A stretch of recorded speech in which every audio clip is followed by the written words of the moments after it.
Un saludo. Soy Daniel Sochiwa y quiero ofrecerles una breve charla sobre Veracruz en la década de 1920, que a mi criterio es bueno, en lo personal, es una década muy interesante, muy importante en la historia y pues es una época coyuntural tanto en el mundo, es el periodo entre guerras, en México es el periodo posrevolucionario y pues se gestaron cosas muy interesantes en Veracruz, que en este momento pues es parte, todavía es donde está la puerta al mundo, ¿no? En este momento, y por lo tanto llegan ideas, llegan formas de pensar, llegan formas de ejercer, digamos que un papel social, en tanto los campesinos, tanto los obreros, tanto los gobernadores, y por lo tanto he preparado una breve charla de unos minutos sobre este periodo. Lo voy a acompañar de unas diapositivas que preparé, y aquí están, esta. Veracruz en la década de 1920. Bueno, eh, continúo.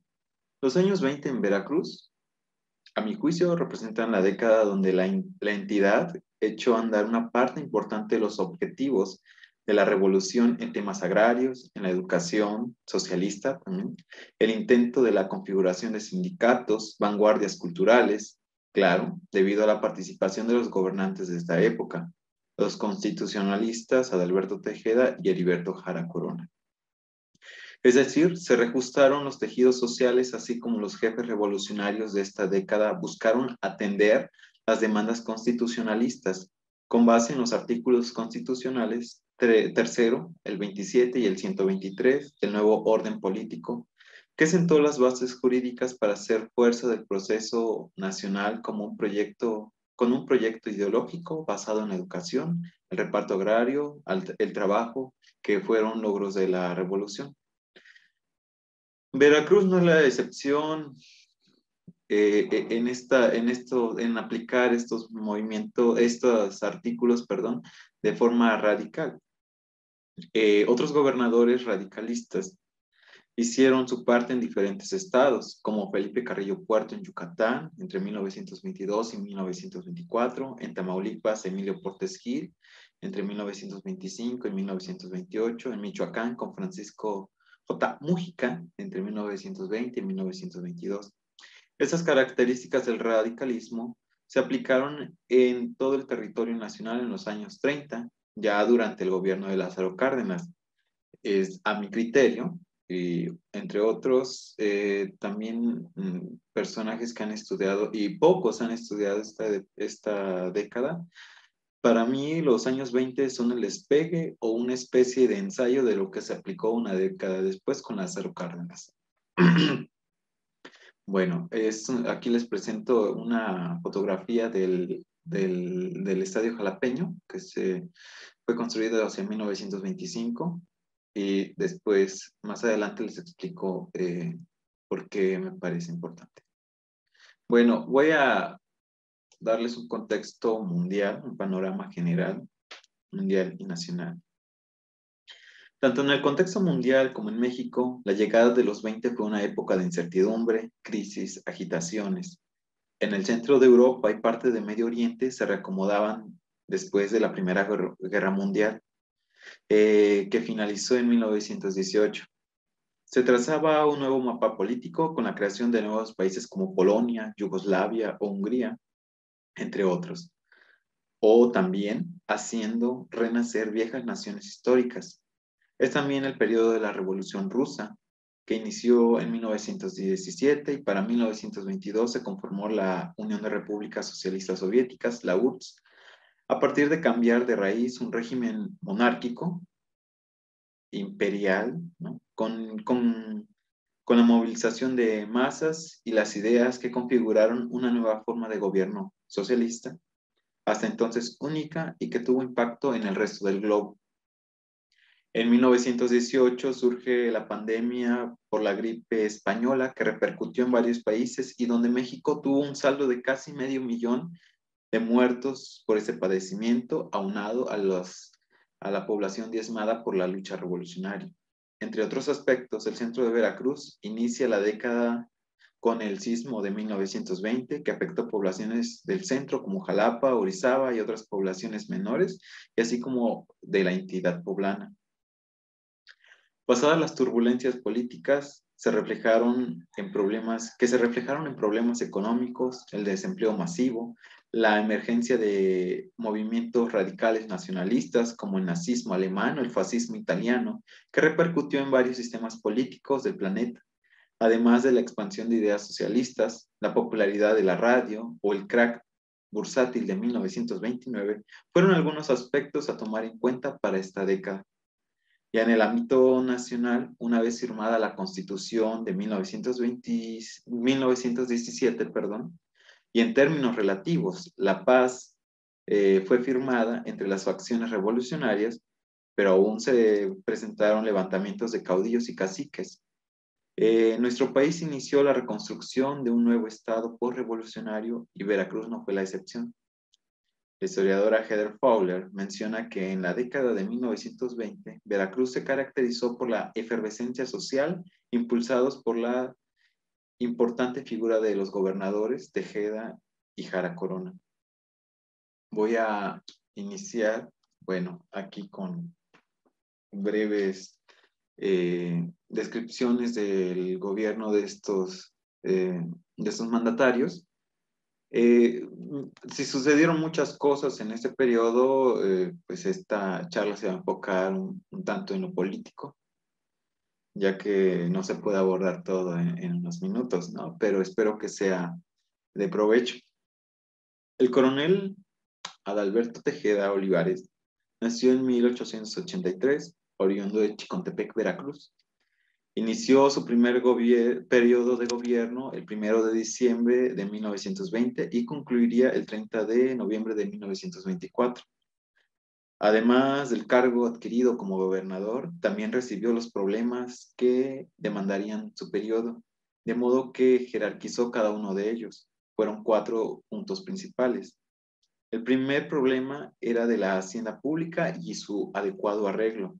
En el aspecto de la administración pública, procedió a reorganizarla elaborando una nueva ley de ingresos y el presupuesto de egresos del Estado. Se recaudaron impuestos, se limitaron los gastos públicos y entre otros aspectos que para 1921 se mostraron algunas mejorías. El segundo problema era la situación política a nivel municipal, donde enfrentó la situación jurídica en que se encontraban diversas autoridades municipales del Estado. Un tercer punto fue el movimiento obrero, que se estaba desarrollando entre 1920 y 1922, principalmente en el puerto de Veracruz. El gobernador, influenciado por ideas socialistas, lo ayudaron a percibir mejor las luchas de trabajadores veracruzanos para mejorar sus condiciones de vida y laborales. Provino una idea de establecer un departamento propio de trabajo. Sin embargo, se estaba generando el desempleo de los trabajadores petroleros al suspender repentinamente a las compañías petroleras extranjeras. Había intentado fomentar el establecimiento de escuelas para obreros a partir de lo dispuesto por la Constitución y las leyes del trabajo, pero los resultados no eran muy optimistas. La situación en el puerto era que se presentaron huelgas una tras otra y tras otra, que ya preocupaba a los industriales para 1920. Por su parte, Tejeda se vio atraído por una serie de movimientos holguísticos que consideraba justos porque se apegaban a la legislación laboral vigente. El otro problema principal fue el agrario. En este ámbito se atendió cuidadosamente por el gobernador. Las demandas de restitución o dotación de tierras tenían lugar ascendente, multiplicando las tramitaciones propias de los órganos agrarios como la Comisión Local Agraria, y durante ese primer periodo como gobernador repartió 160.190 hectáreas a 154 ejidos, que beneficiaron a 23.968 individuos. Para la época, algo muy importante.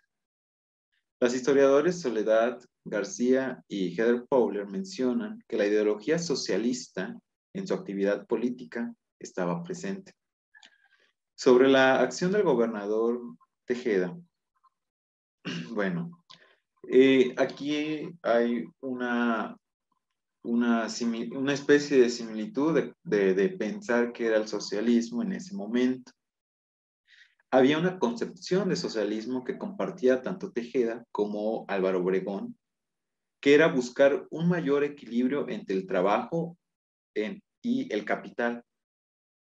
Tanto Herb Fowler, David Skerrit y Romana Falcón, historiadores, mencionan que Tejeda necesitaba fortalecer su frágil gobierno gestando el populismo, permitiendo libertades de organizaciones a los grupos de obreros, campesinos, arrendatarios y comunistas del Estado, situación que generó descontento con la élite y alarmó al presidente Obregón, quienes en contubernio hicieron frente a las políticas del gobernador, como lo fue la unión entre el ejército y los terratenientes.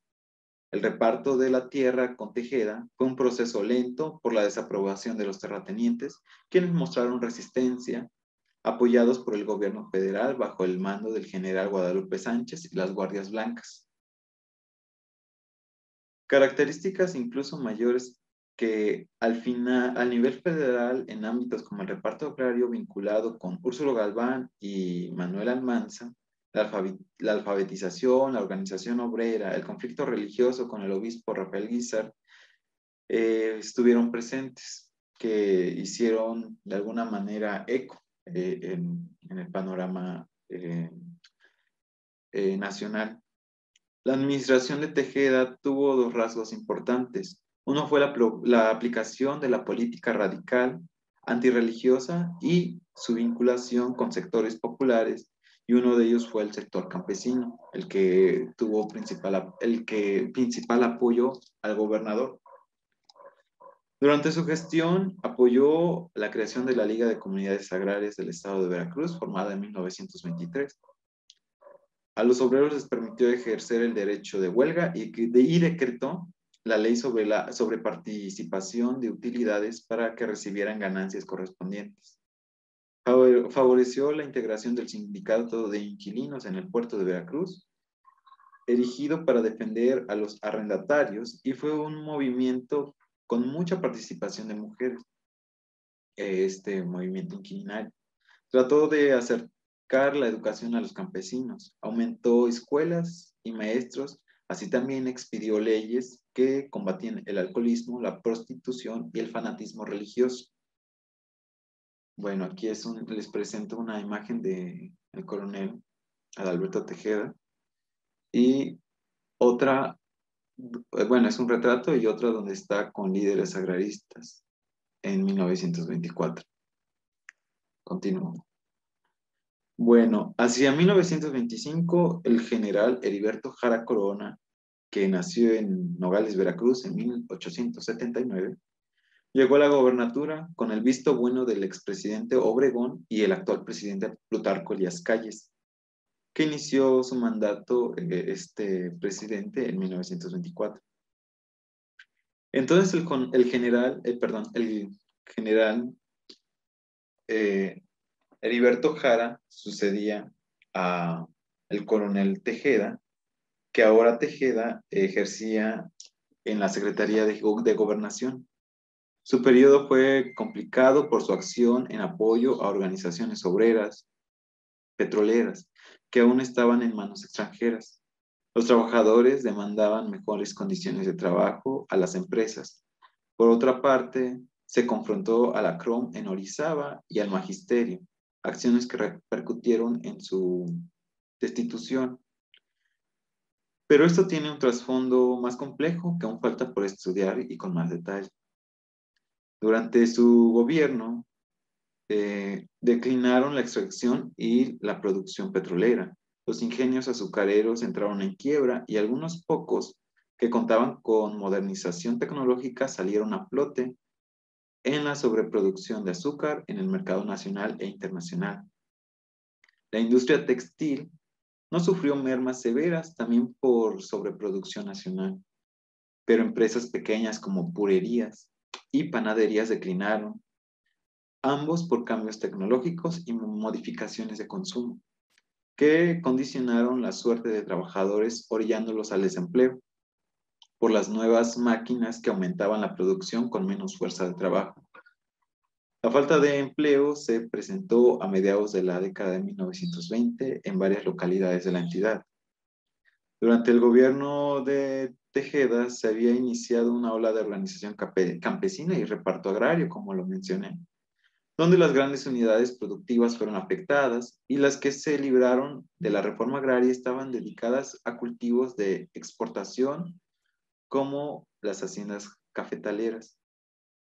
Las ganaderas carecían de tecnificación de acuerdo a la época y disminuyó la producción de manera masiva. No obstante, los granos básicos fueron insuficientes y la demanda incrementada. Las razones de esta crisis, según los cultivadores, era la falta de lluvias y, entre otros casos, inundaciones y plagas como las langostas que mermaron los productos, además del tope que tenían los ejidatarios por la contraofensiva de los terratenientes que querían recuperar sus tierras. El reparto agrario no fue fácil y significó defenderlo de las acechanzas locales, así como de los intereses del gobierno ante sus disputas por el poder nacional. Esto representó una inestabilidad en el campo, inseguridad, saqueos y hasta el abandono de tierras. Jara mostró ambigüedades en el trato a las organizaciones laborales y campesinas, así como inconsecuencias e indecisiones cuando debió tomar partido por el reeleccionismo que se gestaba para 1928 con Obregón para la presidencia de la República. Se presentó el nepotismo, corrupción, violencia, que denunciaban y evidenciaba la debilidad del gobierno, y él mismo admitió a raíz del cuartelazo que lo destituyó.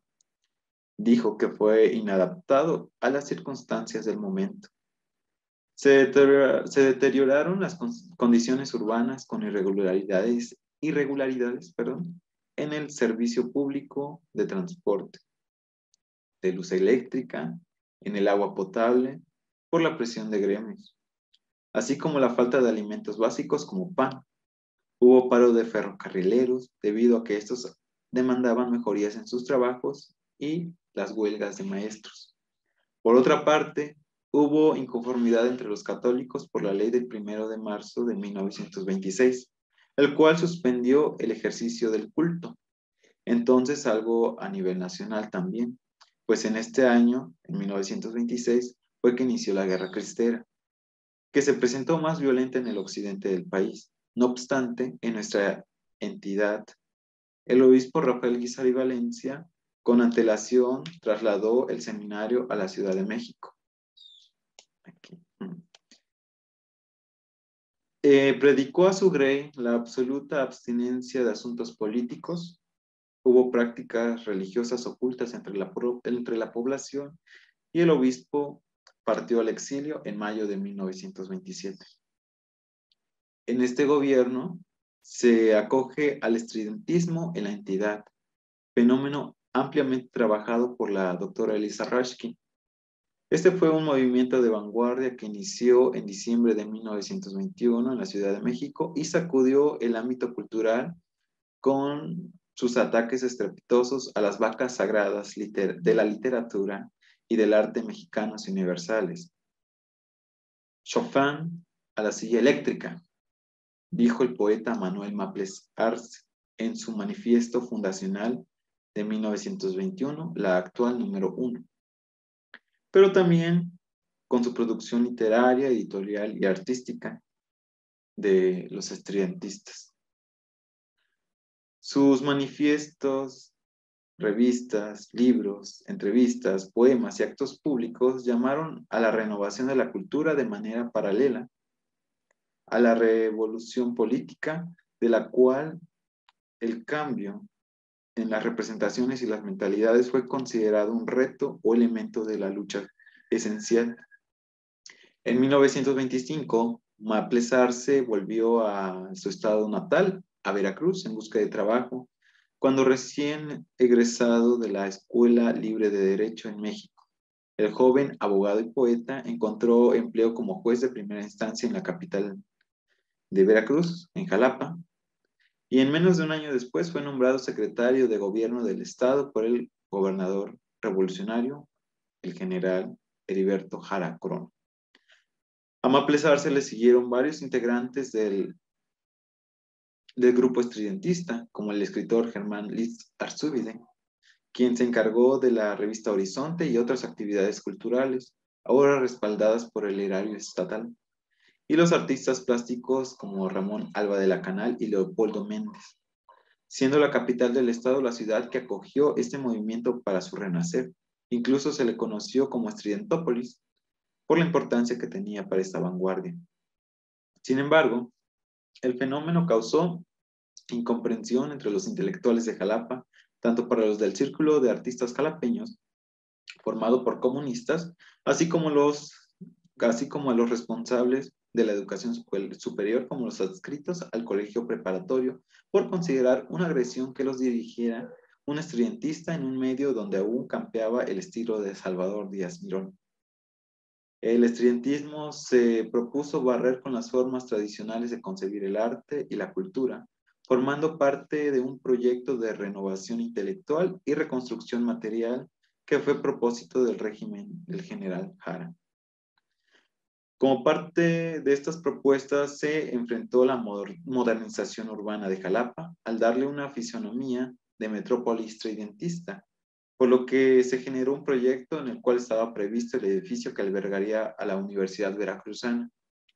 Como resultado fueron obras como el Estadio Jalapeño, que lo presenté en la primera diapositiva, el cual estaba previsto, el Estadio Jalapeño, así como los inicios de la conformación del espacio de la zona universitaria. Su gestión no terminó por diferencias entre el gobernador y el gobierno federal, ya que hizo que las compañías petroleras respetaran la Constitución y las obligó a pagar los impuestos que debían al gobierno. Si no cumplían, Jara les embargaba los pozos petroleros. Esta decisión trajo problemas con el presidente Plutarco Elías Calles, por lo que el gobernador tuvo que separarse de su puesto antes de terminar su periodo constitucional. En los 3 años que estuvo al frente de su estado, en todos sus actos dio prueba de honradez, de esfuerzo constante, pero los problemas que enfrentó fueron producto de las tensiones pasadas y una cierta corrupción de otros elementos de su gobierno. Bueno, continúo.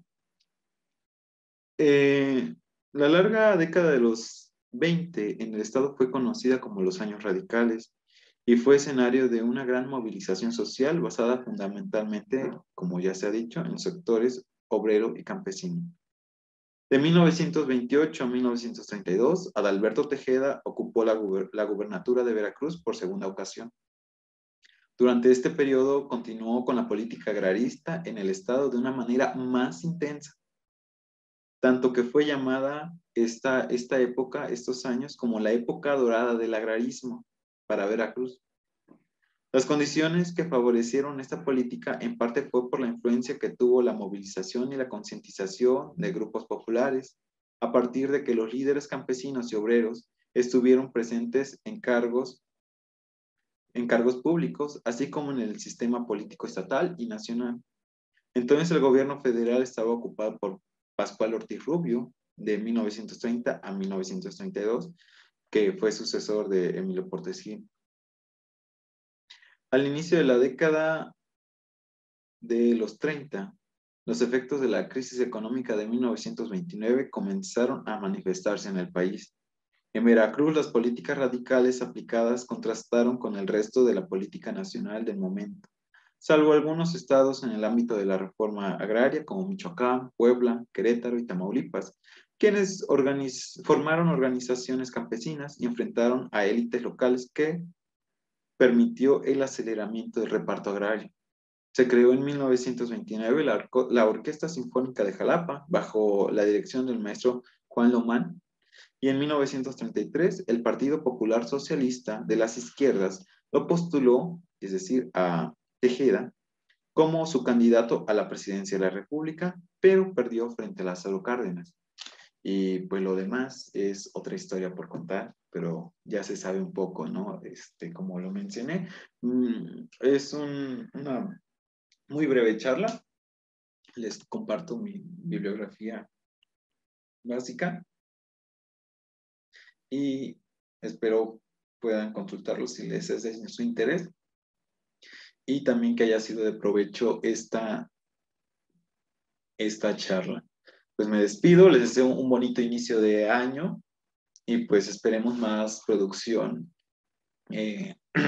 cultural y más vinculación y también pues más interés sobre estos aspectos. Paz y bendiciones para todos. Hasta luego.